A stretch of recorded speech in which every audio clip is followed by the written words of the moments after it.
Good morning, students. Today our class is English and we will study unit number 3, a new chapter named Taro's Reward.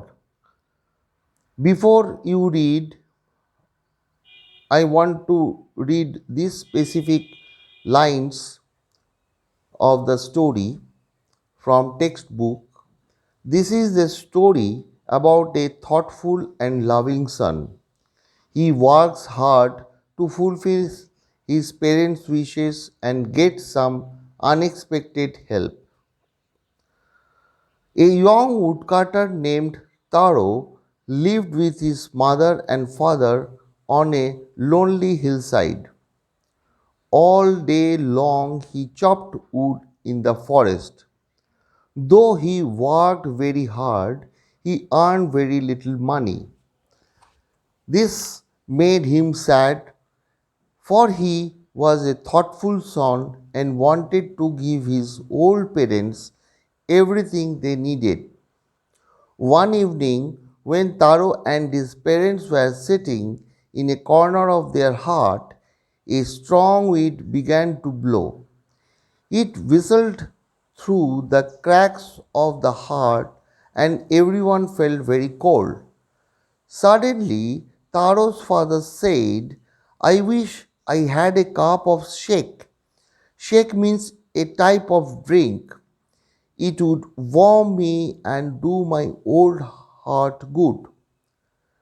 This made Taro sadder than ever, for the heart-warming drink called shake was very expensive.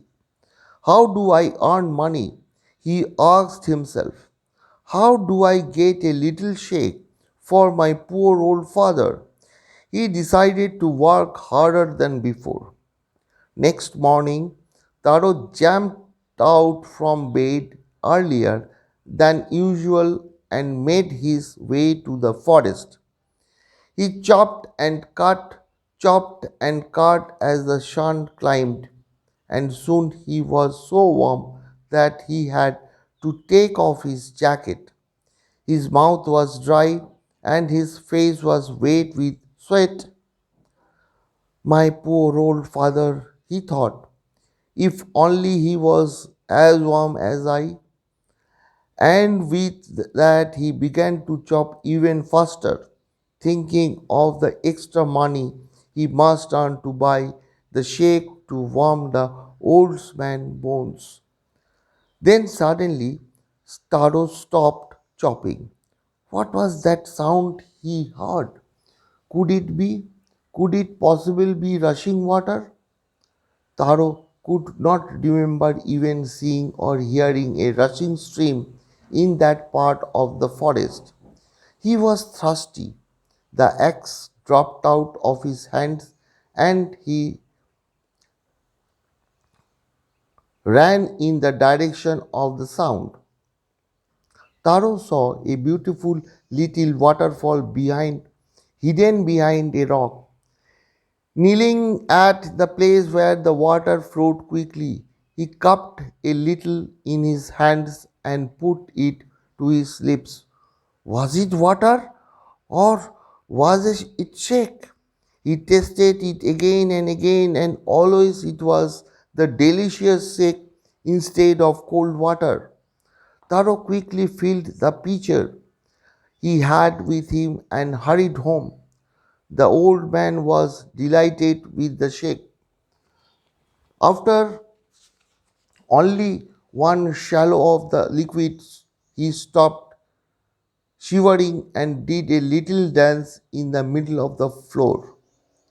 That afternoon, a neighbor stopped by for a visit. Taro's father politely offered her a cup of the shake. The lady drank it greedily and thanked the old man. Then Taro told her the story of the magic waterfall. Thanking them for the delicious drink, she left in a hurry. By nightfall, she had spread the story throughout the whole village. That evening, there was a long procession of visitors to the woodcutter's house. Each man heard the story of the waterfall and took a sip of the sake. In less than 1 hour, the pitcher was empty. Next morning, Taro started for work even earlier than the morning before. He carried with him the largest pitcher he owned, for he intended first of all to go to the waterfall. When he reached it, he found to his great surprise all his neighbors there. They were carrying pitchers, jars, bucket, anything they could find to hold the magic shake.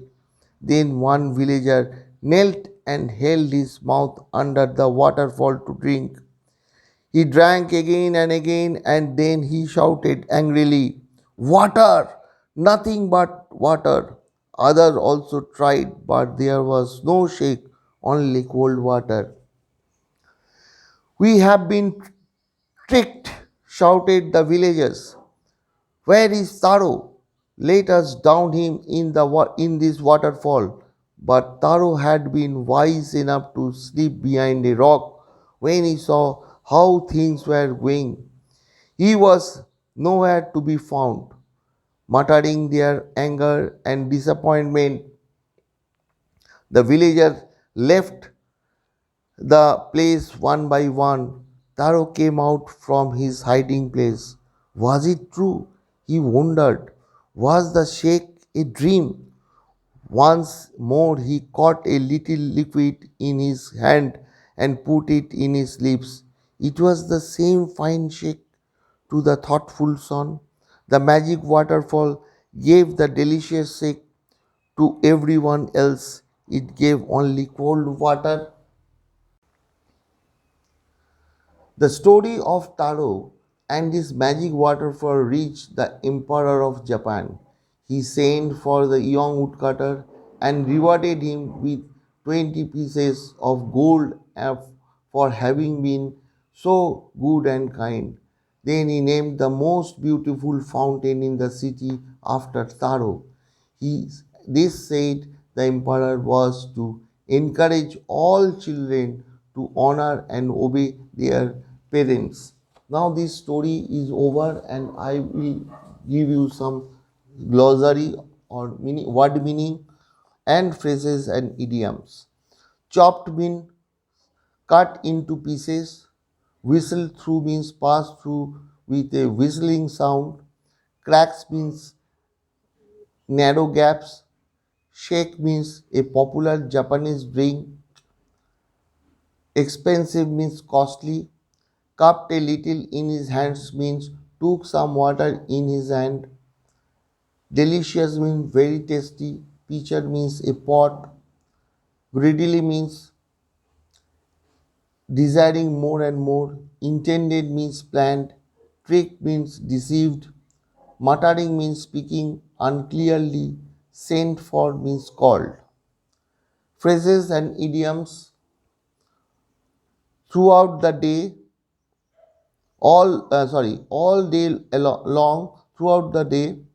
Do someone's heart good, to make someone happy, to jump out of bed, to get up hurriedly. Made his way to means went to. I hope you have understood, and when I give this workbook work, please send me. Most of the students, you are not sending your homework to me.